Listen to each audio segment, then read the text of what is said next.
बड़ी खबर एनडीए खेमे से निकलकर सामने आई है, जहां पर बीजेपी ने अपने 3 दर्जन कैंडिडेट को कंफर्म कर दिया है। विधायक जो सिटिंग है, वैसे भी कई कैंडिडेट है जिन्हें कंफर्म किया गया और इसके अलावा कैंडिडेट को कॉल जाना शुरू हो चुका है। बीजेपी अपने 3 दर्जन कैंडिडेट यानी कि 48 कैंडिडेट कंफर्म हो चुके हैं और अब धीरे धीरे उनकी घोषणा होनी भी शुरू हो चुकी है। भले ही आधिकारिक तौर पर इसकी घोषणा अभी नहीं हुई है, लेकिन जितने कैंडिडेट हैं उनके पास फोन जा चुका है, कंफर्म हो चुका है। हमारे साथ विवेकानंद जी जुड़े हैं और अब एक एक कैंडिडेट का हम आपको नाम बताएंगे। विवेका जी, कई दिनों से बैठक चल रही थी, मंथन चल रहा था, आज भी शाहबाद और मगध के क्षेत्र के लिए बैठक हुई और अब 3 दर्जन कैंडिडेट के नाम कंफर्म हो चुके हैं। कौन कौन से कैंडिडेट हैं? देखिए, बिहार में विधानसभा के चुनाव होने वाले हैं और चुनाव आयोग ने चुनाव की घोषणा भी कर दी है जी। 2 चरण में चुनाव होने हैं। फर्स्ट फेज में 121 सीटों पर और सेकंड फेज में 122 सीटों पर चुनाव की घोषणा हुई है। सभी दल, हालांकि आधिकारिक तौर पर किसी दल ने अभी उम्मीदवार के नाम की घोषणा नहीं की है, लेकिन इंटरनल इन लोगों की तैयारी है। खास करके जेडीयू, बीजेपी, आरजेडी और भाकपा माले ने भी और कांग्रेस पार्टी ने भी जो मैक्सिमम जो उम्मीदवार हैं उनको कंफर्म कर जो सिटिंग विधायक हैं उनको कंफर्म कर दिया। बीजेपी एक ऐसी पार्टी है जहां पर कई जो सिटिंग विधायक हैं उनका पत्ता साफ हो सकता है, लिहाजा उन्हें अभी रोका गया है।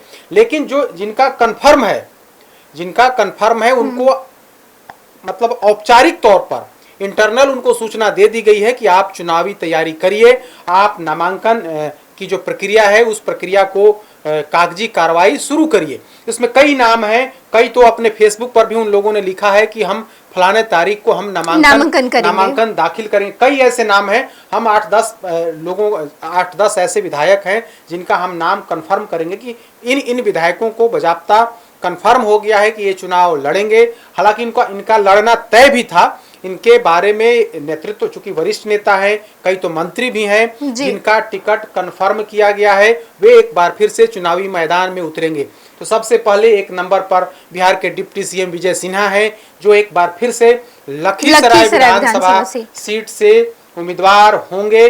बीजेपी ने इस पर मुहर लगा दी है, इन्हें चुनावी तैयारी में उतरने को कह दिया गया है। हालांकि पार्टी के विधानमंडल विधायक दल के उप नेता हैं, पार्टी के वरिष्ठ नेता हैं, लिहाजा चुनावी कार्य में प्रदेश स्तर के चुनावी कार्य में भी लगे हुए हैं, लेकिन अपने क्षेत्र में भी अपने चुनाव को लेकर के तैयारी कर रहे हैं। पार्टी की तरफ से हरी झंडी मिल गई है। इसके अलावा अगर पटना सदर की बात करें, पटना राजधानी की बात कर लें तो राजधानी में 4 सीटें हैं। उसमें दीघा है, बांकीपुर है, पटना साहिब है और एक और सीट है कुम्हरार है जी। तो इन 4 सीटों के बारे में 2 सीट पर कंफर्म हो गया है, लेकिन 2 सीट अभी भी कंफर्म नहीं हुआ है। इन 2 सीटों की अगर हम बात कर लें तो 2 सीटों में एक सीट नितिन नवीन जहां पर हम लोग खड़े हैं, यह सीट इस इलाके में नितिन नवीन विधायक हैं और इस इलाके में नितिन नवीन जो है उन्हें चुनाव लड़ने को कह दिया गया है, चुनावी तैयारी करने को कह दिया गया है, यानी कि उनका भी सीट जो है टिकट कंफर्म कर दिया गया है। उसके अलावे दीघा जो सीट है, इसी के बगल वाली जो सीट है दीघा सीट, वहां पर भी उन्हें भी कंफर्म कर दिया गया है और वहां जो है जो दीघा के जो विधायक हैं वही चुनाव मैदान में संजीव चौरसिया वहां से चुनाव इस दीघा विधानसभा सीट से चुनाव लड़ेंगे। दीघा सीट पर भी जेडीयू की नजर थी, लेकिन इस सीट को बीजेपी बचाने में कामयाब हुई है। खबर जो है कि बीजेपी की तरफ से एक बार फिर से संजीव चौरसिया चुनावी मैदान में उतरेंगे। हाजीपुर सीट की बात कर लें, हाजीपुर सीट नित्यानंद राय के रिश्तेदार हैं वहां से विधायक, और एक बार फिर से नित्यानंद राय अपने जो रिश्तेदार हैं उनका टिकट कंफर्म कराने में सफल जो है वो हो गए हैं। उसके अलावा पटना की एक और सीट की बात कर लेते हैं। पटना में विक्रम जो सीट है, विक्रम सीट 2020 में और 2015 में कांग्रेस पार्टी के टिकट पर सिद्धार्थ चुनाव जीते थे, लेकिन 2024 में उन्होंने पाला बदला और बीजेपी के खेमे में आ गए और वह सीट भी कंफर्म हो गया है। बीजेपी ने उन्हें उम्मीदवार बना दिया है औपचारिक तौर पर इंटरनली आंतरिक तौर पर उन्हें सूचना दे दी गई है कि आप चुनावी मैदान में उतरिए, आप नामांकन दाखिल करने का जो कागजी कार्रवाई है वह कागजी कार्रवाई आप शुरू करिए। और उन्होंने तो आधिकारिक तौर पर अपने फेसबुक पर भी लिखा है कि वे 15 तारीख को, संभवतः 15 तारीख को नामांकन जो है वो दाखिल करेंगे, इसकी बाजाप्ता सूचना दे दी गई है। कई अन्य नाम हैं, उसमें अगर हम बात कर लें, हमने राजू कुमार सिंह जो बिहार के मंत्री हैं नीतीश कैबिनेट में, वे साहेबगंज से चुनाव लड़ेंगे। उन्हें भी उनके बारे में भी है कि उनका भी सीट कंफर्म हो गया है, उन्हें बाजाप्ता कह दिया गया है और उन्होंने भी नामांकन को लेकर के अपनी तैयारी शुरू कर दी है। वे हैं साहेबगंज से विधायक हैं, अरुण कुमार सिंह बरुराज से विधायक हैं, संजय सरावगी नीतीश कैबिनेट में मंत्री हैं, वरिष्ठ नेता हैं, लंबे समय से भारतीय जनता पार्टी के विधायक हैं, दरभंगा सदर से चुनाव लड़ते हैं और उनके बारे में भी खबर है कि उन्हें भी बाजाप्ता कह दिया गया है कि आप चुनावी तैयारी करिए। जीवेश कुमार, वो भी नीतीश कैबिनेट में मंत्री हैं, जाले से, दरभंगा के जाले से विधायक हैं और उनके बारे में भी उन्हें भी बता दिया गया है और वे भी चुनावी तैयारी शुरू कर दिए हैं। विशाल प्रशांत तरारी से जो विधायक हैं, इसी बार 2024 के उपचुनाव में वे चुनाव जीते हैं और सुनील पांडे, बाहुबली पूर्व विधायक सुनील पांडे के बेटे हैं और इस बार उपचुनाव में वे चुनाव जीते। एक बार फिर से बीजेपी उन पर दांव लगाने जा रही है, उन्हें उम्मीदवार बनाया गया है और उन्हें चुनाव मैदान में उतरने को लेकर के नेतृत्व ने हरी झंडी दे दी है। उसके अलावा कृष्ण कुमार मंटू अमनौर से जो विधायक हैं, नीतीश कैबिनेट में मंत्री हैं और उन्हें भी कह दिया गया है कि आप चुनावी तैयारी, उन्हें भी सूचना दे दी गई है। कुंदन कुमार जो बेगूसराय से विधायक हैं, भारतीय जनता पार्टी के विधायक हैं, वे भी चुनावी मैदान में उन्हें भी उतरने को कह दिया गया है।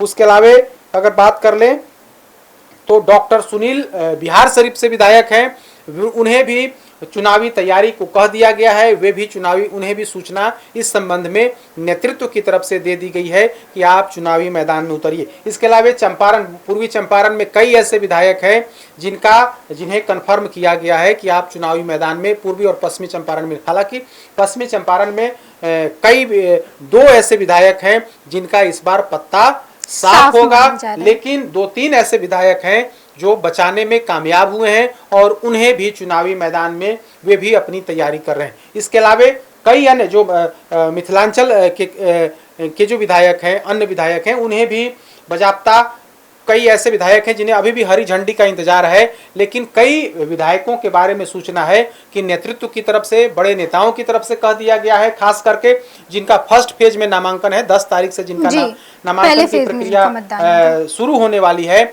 उन विधायकों के बारे में सूचना है कि भारतीय जनता पार्टी ने उन्हें चुनाव मैदान में उतरने, चुनावी तैयारी, नामांकन की तैयारी को लेकर के तैयार रहने को, कागज पत्र तैयार करने को लेकर के बाजाप्ता कह दिया गया है। बिल्कुल विवेकानंद जी, 3 दर्जन ऐसे कैंडिडेट हैं जिन्हें कंफर्म कर दिया गया है, जिनमें से कुछ मंत्री हैं, सिटिंग विधायक हैं और कुछ ऐसे लोग हैं जिन्होंने पाला बदला और बीजेपी के साइड आ गए जब सरकार बदली। तो इसके अलावा कुछ नए कैंडिडेट भी होंगे जिनका चयन किया गया है। एक एक करके जैसे जैसे हमारे पास सूचना आती जाएगी वैसे वैसे हम आपको बताएंगे। अभी हमने लगभग 1 दर्जन के आसपास लोगों का नाम आपको बताया है, लेकिन आप फर्स्ट बिहार झारखंड के साथ बने रहिएगा।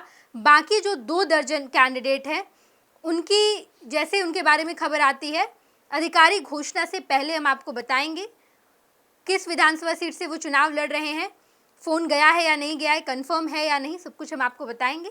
आप फर्स्ट बिहार झारखंड के साथ जुड़े रहिएगा। धन्यवाद। पनोरमा ग्रुप, जो सोचता है वो करता है, आपके अपने सपनों का आशियाना।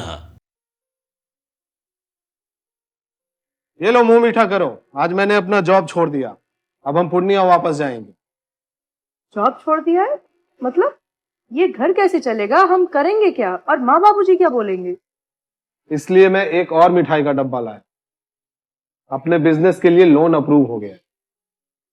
अरे लोन अप्रूव हो गया वो तो ठीक है, लेकिन पूर्णिया में हम रहेंगे कहाँ? अपना घर भी तो नहीं है वहाँ। इसलिए तो एक और मिठाई का डब्बा अलग से लाया हूँ।